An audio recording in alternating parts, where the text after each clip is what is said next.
Hello students, in today's lecture I will discuss about Cyrus Beck line clipping algorithm. So first we will see the difference between concave and convex polygon. Let us consider a polygon and we are taking 2 points inside the polygon. If we are connecting the points through a straight line and if the straight line has some portion outside the polygon, then the polygon is called as concave polygon, otherwise it is called as convex polygon. A polygon is called convex if the line joining any two interior points of the polygon lies completely inside the polygon. Now we have already seen Cohen-Sutherland line clipping algorithm. So the Cohen-Sutherland line clipping algorithm is for rectangular clipping window. But the Cyrus-Beck algorithm is used for non-rectangular convex region uh, as a clipping window. So in this we can say that the clipping window is a kind of non-rectangular convex region. In this algorithm we are having a parametric equation which is defined as Pt is equals to P1 plus P2 minus P1 into T, where T is a parameter and it takes the value from 0 to 1. So 0 less than equals to T less than equals to 1. If T is equals to 0, then we can say that the value of P0 is P1, and if T is equals to 1, then the value of P1 is equals to P2. P1 is the initial point of the line segment and P2 is the final point of the line segment. Now here in the figure you can see that we are having one region which is represented by using R. Then we are taking one point that is called as boundary point, which is denoted by vector F, and we are taking one normal vector which is denoted by N, which is basically a unit vector on the edge of the clipping window. So if we take the dot product of N dot Pt minus F, and if the value is coming less than 0, then we can say that Pt is exterior to the polygon, and if the value is greater than equals to 0, we can say that it is interior, and if the value is equals to 0, then we can say that Pt is parallel to one of the boundary. So this I will explain by using some example. Now here what we are doing, we are taking the dot product of N and Pt minus F. Now I am substituting the value of Pt, and the value of Pt is P1 plus P2 minus P1 into T. So here you can see that we could have an equation like N dot P1 plus P2 minus P1 into T minus F is equals to 0. Now we are solving this equation, so we will get two terms. First is N dot P1 minus F and second is N dot P2 minus P1 dot T, which is equals to 0. Now here we will define one term which is called as weight factor, and it is defined as W is equals to P1 minus F, and another parameter we are defining which is called as distance parameter, and it is defined as D is equals to P2 minus P1.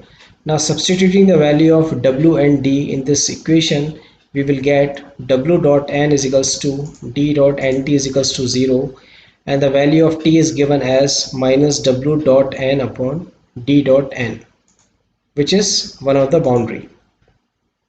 So this equation can be generalized as T is equals to Wi dot Ni upon Di dot Ni. If the value of Di dot Ni is less than 0, we will get T upper limit, and if the value of Di dot Ni is greater than 0, then we will get T lower limit.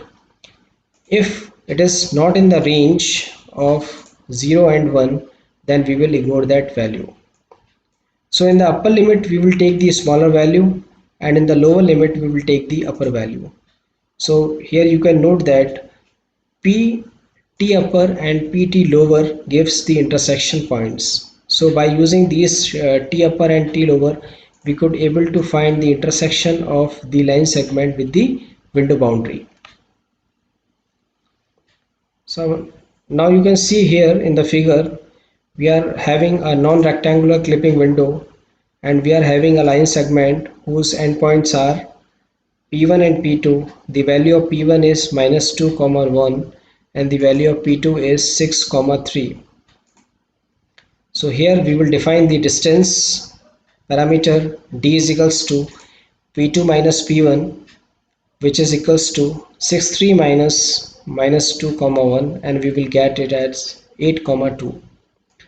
Now we are taking one boundary and we are considering the boundary as V1, V2, and we are taking one fixed point and it is defined as f is equals to v1, and the coordinates here you can see that the value of x is 3 and the value of y is 0. So the value of f is equals to v1 3, 0. Then we are taking the normal vector on the window boundary v1, v2. So the normal can be defined as n is equals to 1, 1. The value of n could be 1, 1, or it could be 1, 0, 0, 1, or 0, 0. It depends on the value of x and y. Here you can see that as we are moving in this direction, the value of x is increasing as well as the value of y is increasing. So the normal is defined as n is equals to 1, 1.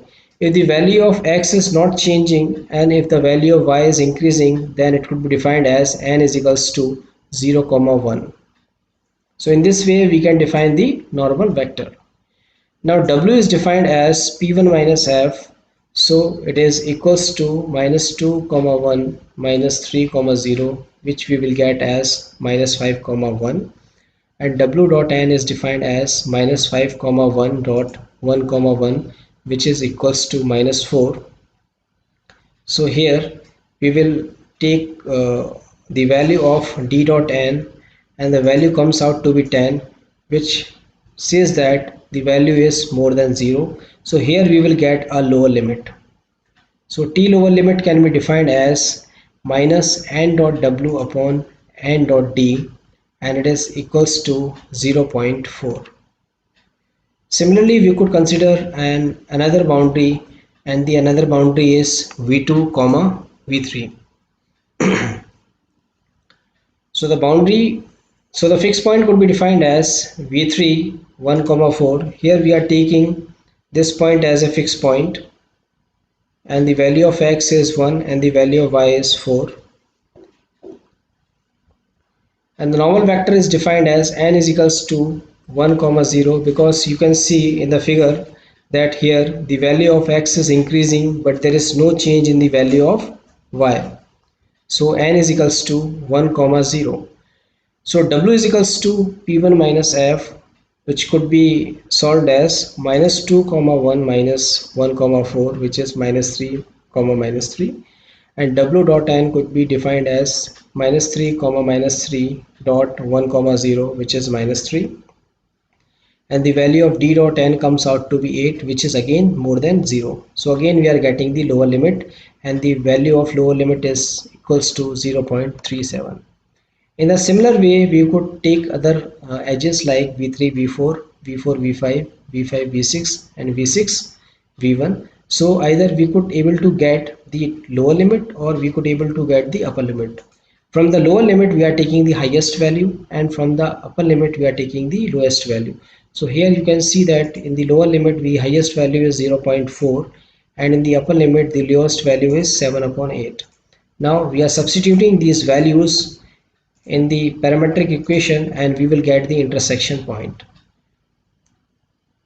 So here initially I will start by substituting the lower limit value, that is 0.4, and I will able to get the point 1.2, 1.8, and while substituting the value of upper limit I will get 5, 2.7.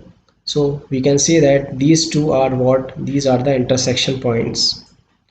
So these are the intersection points of the line with the window boundary, and this portion is kept visible while the rest of the portion is kept invisible. Thank you.